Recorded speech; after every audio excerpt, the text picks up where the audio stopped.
మరొక కాలర్ కూడా ఉన్నారు, శ్రీనివాస్ గారు మహబూబ్ నగర్ నుంచి. శ్రీనివాస్ గారు నమస్కారం అండి. శ్రీనివాస్ గారు నమస్కారం.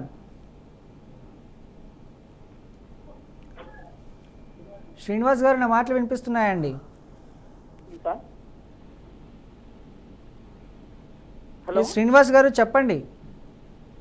సార్ నమస్కారం సార్. నమస్తే అండి, మీ ప్రాబ్లం ఏంటో చెప్పండి. సార్ ఏం లేదు సార్, నాది నేను 10 గుంటల ల్యాండ్ తీసుకున్నా. అయితే దాని బదులు ఏం చేసిరంటే చెక్ ఇచ్చిర్రు, నీకు అమౌంట్ ల్యాండ్ అమ్మినప్పుడు ఇస్తా అని చెప్పి 15వ తారీఖు రోజు చెక్ ఇచ్చిర్రు. ఆ చెక్ డేట్ అయిపోయింది, టైం అయిపోయింది, డబ్బులు ఇస్తలేదు సార్.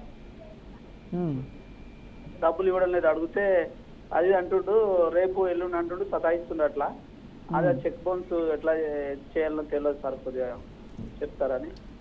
ఫస్ట్ థింగ్ అది ఆ చెక్ అసలు దేనికోసం ఇచ్చిండ్రు? మీ ఏదైనా అమ్మితే ఇచ్చారు అది? అవును మేడం, 10 గుంటల ల్యాండ్ అమ్మితే 8 లక్షలు ఇచ్చిండు అమౌంట్, ఇస్తానని చెప్పిండు. డేట్ అయిపోయింది, ఆ డేట్ అయిపోయినాక రోజు సతాయిస్తుంది. దాంతో పాటు ఒక బాండ్ కూడా రాసి ఇచ్చిండు, ఆ డేట్ లా ఇస్తానని చెప్పి బాండ్ కూడా రాసి ఇచ్చిండు.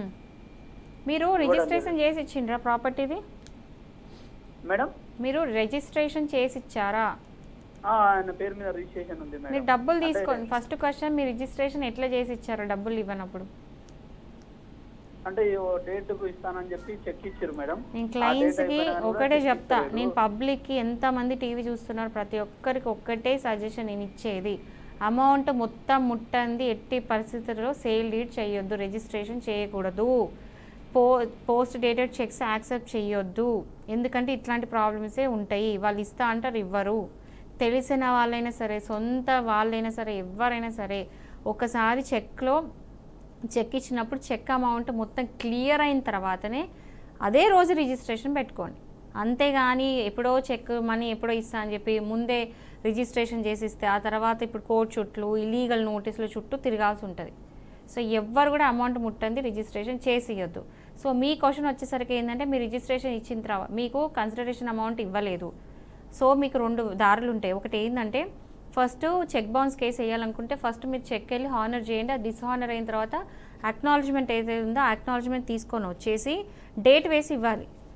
అది డిస్హానర్ అవుతుంది. డిస్హానర్ అయినప్పుడు ఇన్సఫిషియెంట్ ఫండ్స్ అని చెప్పేసి ఒక అక్నాలజ్మెంట్ బ్యాంక్ వాళ్ళు ఇస్తారు. ఆ ఇన్సఫిషియెంట్ ఫండ్స్ అక్నాలజ్మెంట్ పట్టుకొని వచ్చేసి చెక్ బౌన్స్ కేసు మీరు కోర్టులో వేయాల్సి ఉంటుంది. కానీ కేసు వేసే కంటే ముందు ఫస్ట్ లీగల్ నోటీస్ పంపించాలి వాళ్ళకి.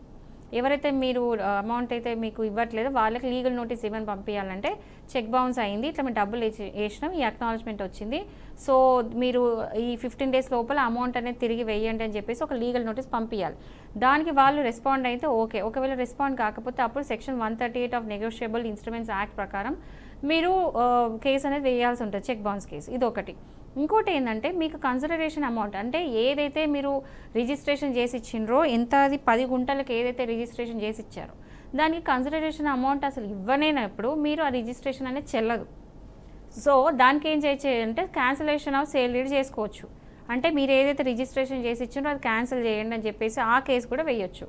2 వేస్తే స్ట్రాంగ్ అవుతుంది. అది మీ చాయిస్, మీరు 2 వేస్తారా ఒకటి వేస్తారా అనేది కంప్లీట్లీ మీ ఇష్టం. ఓకే, మరొక కాలర్ అయితే ఉన్నారు, రమణ గారు. రమణ గారు నమస్కారం అండి. సార్ నమస్తే సార్. చెప్పండి, సమస్య ఏంటండి? సమస్య ఏం లేదు సార్, 2016లో పెళ్ళైంది.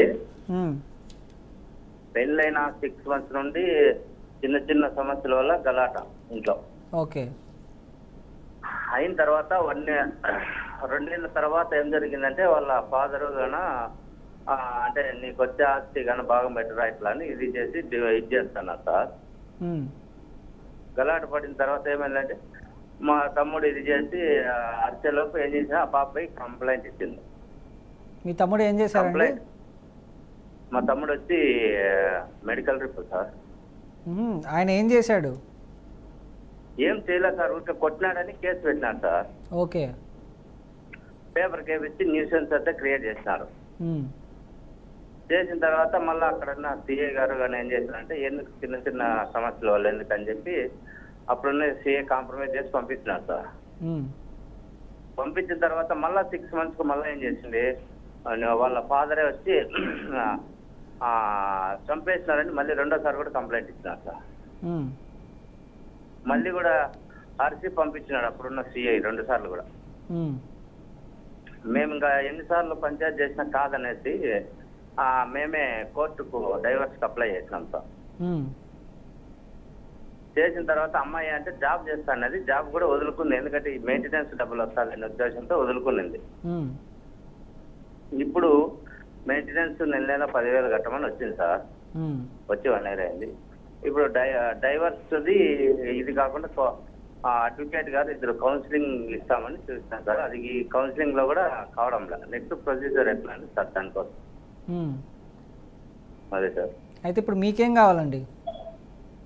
అంటే ఇప్పుడు ఏమంటే విషయం డైవర్స్ ఎట్లా పొందాలా ఏమనేది దాని గురించి వివరాలు కాదు సార్. ఓకే. సో ఒకటండి, ఇప్పుడు కౌన్సిలింగ్కి ఒకవేళ కనుక అమ్మాయి కనుక కోఆపరేట్ చేస్తలేదు, కౌన్సిలింగ్స్కి జడ్జి గారు చెప్పిన తర్వాత ఆల్రెడీ ఆర్డర్ ఇచ్చిండ్రు, కౌన్సిలింగ్ ఖచ్చితంగా అటెండ్ కావాల్సింది. ఒకవేళ అమ్మాయి అటెండ్ కాకపోతే మీ అడ్వకేట్తోని అక్కడ పోయి బెంచ్ ముందర జడ్జి గారికి చెప్పిపియాలి, ఆ అమ్మాయి రావట్లేదు కౌన్సిలింగ్కి అని చెప్పి. అంటే కౌన్సిలింగ్ ఏమొస్తాను మేడం, ఇతని పైన ఊరికి అనవసరమైన అబాండాలు అంటే తాగుతాడు, వేరే వాళ్ళ ఫ్రెండ్స్ భార్యలు పెట్టుకున్నాడు, అనవసరమైన న్యూసెన్స్ క్రియేట్ చేస్తాను. ఏమైనా చేయండి, ప్రతి దానికి ప్రూఫ్ కావాలి. అవును సార్. ఇప్పుడు ఈ మీ అబ్బాయి సారీ ఎవరైతే ఈ పర్సన్ చేస్తున్నారు అని చెప్పడానికి ఎవిడెన్స్ కావాలి, చేయట్లేదు అనడానికి కూడా ఎవిడెన్స్ కావాలి. సో ఇన్ని అలిగేషన్స్ పెట్టినప్పుడు ఆ అమ్మాయి ప్రూవ్ చేయగలగాలి ఇవన్నీ కరెక్టే నిజమే అని చెప్పేసి. కోర్టు పిచ్చిది కాదు కదా, ప్రతిదీ చెప్పినట్టు నమ్మడానికి కోర్టులో ఉన్న వాళ్ళు పిచ్చోళ్ళు కాదు. మీరు ఇచ్చే వాళ్ళు పెట్టే ఎవిడెన్స్, ఇప్పుడు తాగుతాడు లేకపోతే అఫైర్స్ ఉన్నాయి ఏదైనా సరే అది ఊరికే చెప్తే సరిపోదు, దానికి ప్రూవ్ చేసుకోవాలి. అట్లా అనుకుంటే ఇక్కడ దేశం మీద ఉన్న వాళ్ళందరూ కోపం వచ్చిన ప్రతి భార్య వెళ్ళి నా భర్త మంచోడు కాదు, తాగుతాడు, కొడతాడు అని పెడతారు, అయిపోదు కదా. ఖచ్చితంగా ప్రూవ్ చేయగలగాలి. సో ఆ ప్రూవ్ చేయలేనప్పుడు మీరే కదా కేసు కలిసేది ఖచ్చితంగా. సో అదొకటి. ఇప్పుడు మెయింటెనెన్స్ పార్ట్కి వస్తే ఏంటంటే 10,000 శాంక్షన్ చేసినప్పుడు ఇది మెయింటెనెన్స్ అనేది ఆర్డర్ ఎప్పుడు వచ్చింది మీకు? 2023 ఫిబ్రవరి మేడం. సో నేనేమంటున్నా అంటే మీ అడ్వకేట్ మీరు సజెస్ట్ చేయలేదా అప్పీల్కి వెళ్ళమని చెప్పేసి?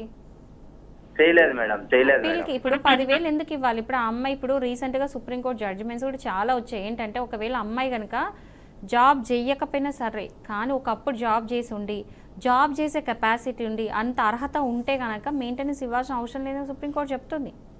ఓకే, అట్లాంటి చాలా జడ్జిమెంట్స్ ఈ మధ్య రీసెంట్గా చాలా వచ్చినాయి. అంటే ఏంటంటే అమ్మాయి కావాలని ఈవెన్ జాబ్ చేసే కెపాసిటీ ఉన్నా కూడా కావాలని చేయకుండా ఇంట్లో కూర్చోవడం ఆమె తప్పు. అండ్ ఆమె సంపాదించే పరిస్థితిలో ఉన్నప్పుడు మీరెందుకు డబ్బులు ఇవ్వాలి, మీరెందుకు మెయింటెనెన్స్ ఇవ్వాలి? అప్పీల్కి వెళ్ళాల్సింది ఫస్ట్ పాయింట్. మెయింటెనెన్స్లో అప్పీల్కి వెళ్ళాలి. ఎందుకంటే 10,000 ఎందుకు ఇవ్వాలి? ఆ అమ్మాయి ఆల్రెడీ సంపాదించే కెపాసిటీ ఉన్నప్పుడు అప్పీల్కి వెళ్ళాల్సింది. అది అయిపోయింది. అది ఒకసారి లిమిటేషన్ పీరియడ్. మీరు ఒకసారి 6 తర్వాత కాల్ చేయండి, నాకు ఒకసారి డిగ్రీ కాపీ పంపించండి, దాన్ని బట్టి లిమిటేషన్ టైం ఉందా లేదా, ఏమైనా కాండనేషన్ డిలేతో వేయచ్చా లేదా అని నేను చెప్తాను. మీకు ఎక్కడి నుంచి మాట్లాడుతున్నారు? రమణ గారు ఎక్కడి నుంచి మాట్లాడుతున్నారండి? కదిరి.